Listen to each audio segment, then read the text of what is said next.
Hey there guys, so I'm back with another movie review. Today I'm going to be reviewing Aquaman, which came out this past week, starring Jason Momoa, directed by James Wan. Now, this movie was interesting to me because I had no idea what to expect. Now, I didn't really have very high standards going into this movie because, if I'm being perfectly honest, guys, in recent years, DC movies have not impressed me at all. Um, Justice League was absolute trash, absolute garbage. Did not like that movie at all. Batman versus Superman, absolute garbage, trash, pointless waste of time of a movie. Didn't like it at all. Haven't seen Wonder Woman, and I don't intend on seeing it because I just don't like the look of it. It looks absolute rubbish to me. Um, so yeah, just in recent years, I just haven't been impressed with DC movies at all. But going into this movie, um, again, I didn't know what to expect. But I have to say, guys, and I'm really glad to say, I was surprisingly, I was pleasantly surprised by this movie. This movie was a heck of a lot better than I thought it would be. I mean, when I saw the trailer, I thought, it doesn't look bad, doesn't look good, looks like a typical CGI fuckfest, probably going to be one of those movies that's just sequel baiting and to set up the next crossover movie like the next Justice League. But thankfully, this movie stands on its own as a pretty damn good movie. I really enjoyed it. This Jason Momoa guy, I didn't know much about this guy going into the movie. I wasn't really fond of his portrayal as Aquaman in the Justice League movie. He was really given nothing to do, but in this movie he killed it. He was really likable as Aquaman. And one of the things that surprised me a lot about this movie, probably what surprised me the most, is how likable the character was. In Justice League, I felt that the way that they were trying to market Aquaman and the way that they were trying to portray him was like it was kind of like a rip off of Thor. He has the long hair, the muscles. He drinks beer and he's tough, and just he's got a big beard. He's this type of just sort of a Thor rip off. And just seemed like a bit of an asshole. But I gotta be honest, the character was actually quite charming and likable, and seemed like a real nice guy. Seemed kind of laid back. Didn't really take himself too seriously. Just sort of a happy-go-lucky type of character. I really found the character easy to root for. Um, so yeah, that helped throughout the whole entire movie. Really liked the character, and this Jason Momoa guy can act. He really can. Um, One of the things that also surprised me about the movie, and it's something I haven't really been able to say about a DC movie in a long time, and that is this movie has some really competent and really fun action sequences. The action sequences in this movie from start to finish, except for one scene which was a little bit, Zack Snyder-ish, towards the end of the movie with its slow motion and its CGI. But every scene except that one I enjoyed. There's a fight scene early on in the movie which takes place on a submarine. These pirates are hijacking the submarine. Kind of these high tech um, pirates. They latch their ship onto a submarine and they hijack it. And yeah, it's like this Russian submarine, and they're planning to use it for something. And Aquaman boards the submarine and kicks the shit out of these guys. He has a really fun fight scene with their leader, who turns out to be one of the prime antagonists of the movie, one of the main antagonists, this Black Mantis guy. And they have a really fun fight scene and a really cool fight scene, and it ends in a particular way that I wasn't expecting. I've got to say, I was really surprised by the conclusion of that particular fight scene. It wasn't really cliche at all, and I really enjoyed it. And Aquaman does something in that particular scene. He makes a particular choice, which comes back to bite him in the ass later in the movie. It comes back to haunt him, and I think he learnt a lot from that particular choice. So yeah, that was interesting to me. I enjoyed the way this movie started. The movie's a blast. I really enjoyed the setup. It's a slow burner. It's quite a long movie, and it wasn't too long. So you get what I'm saying. There was action sequences all through the movie. There was competent acting. There was chemistry between the characters.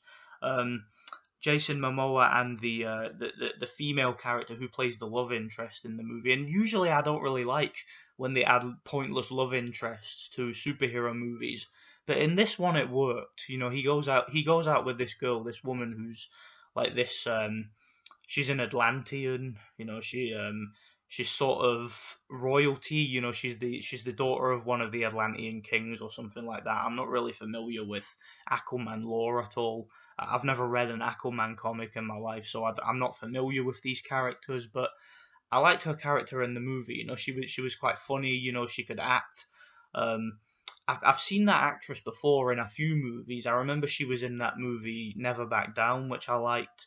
Um, she's not been. I don't really know much else of what she's been in, but I remember she was in that movie, and yeah, she did a decent job in this movie. She kind of looked like the Little Mermaid, you know, with the red hair and the green suit and whatnot. So that was quite cool. And yeah, the two of them had realistic chemistry. I bought their relationship, and I can't say that about a lot of these movies nowadays. But I really did. I really did buy the chemistry and the back and forth and the banter between these two characters. A couple of times it felt a little bit forced. Like there's a scene where they're in a desert and they're just making joke after joke, and I was like, okay, tone it down now a bit with the humor. But humor in this movie was okay. You know, there was one scene which I actually did find funny, and it was quite subtle humor. And it's a scene where Aquaman and his dad are in a bar. It's like near the start of the movie, and they're just drinking these big pints of beer. And Aquaman says something. He says something like how is it I can breathe underwater yet you can still drink me under the table? And his dad just goes, oh well, that's my superpower. I found that pretty funny. That was quite subtle, and that was quite funny, that one, because it's true. It doesn't actually make sense. And yeah, I thought that the humor in this movie was pretty funny. There's a scene where these big like buff, tattooed, you know, real muscular biker guys go up to him looking for trouble, and turns out they just want to take a photo with him. I thought that was pretty funny. Yeah, there was decent humor, and it was charming, likable humor. It wasn't like in Justice League where in every single scene they're making a joke. I mean, the Flash character in that movie, you remember how insufferable and just irritating he was with the forced humor. This movie wasn't that bad with its humor. I think the humor was few and far between, and it was okay. The jokes were pretty funny, and you know, I mentioned before how well, one of the things I actually did want to talk about. Now, a few people have accused me of being like biased against any movie that has CGI. That's not true. I don't mind CGI in a movie as long as it's good CGI. I mean, the CGI in Justice League was fucking terrible. It looked like a 90s video game. But the CGI in this movie looks really good, and you could tell this movie had a really high budget.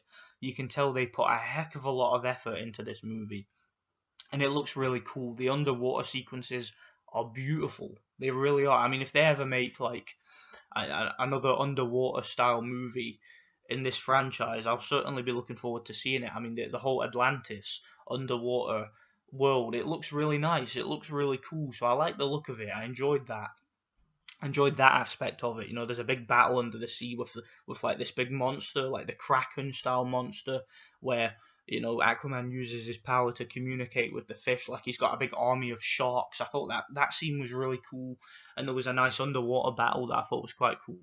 You know, it was just interesting to me. There's a few sequences where you do get some flashbacks. These flashback scenes, one of them in particular, I didn't really like. I think that there's a scene where you have like a young teenage Aquaman, and he's training with William Dafoe. William Dafoe's in this movie, and he's excellent as always. Really, really good actor. But the guy who played the young Aquaman, I felt that his acting was a little bit, you know, he overdid it a little bit, if you know what I mean. Just a little bit of overacting in one particular scene, which was quite funny.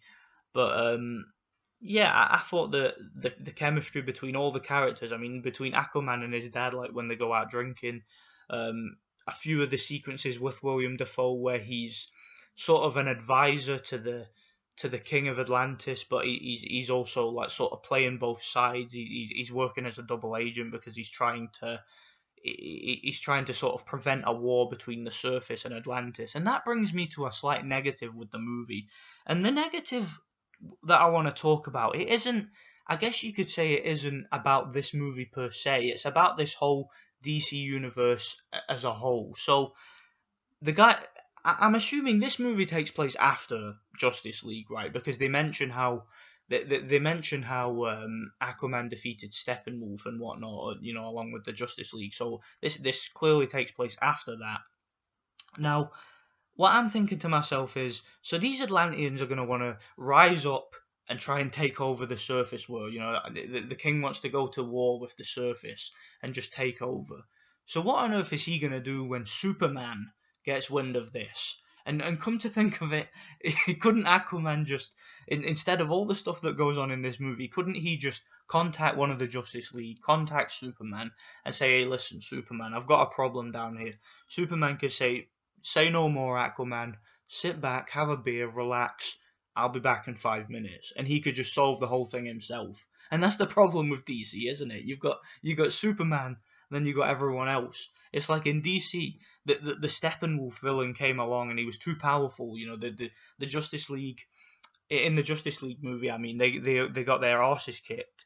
And they had to go and wake up Superman because he was the only one who could save the day. And then they wake Superman up.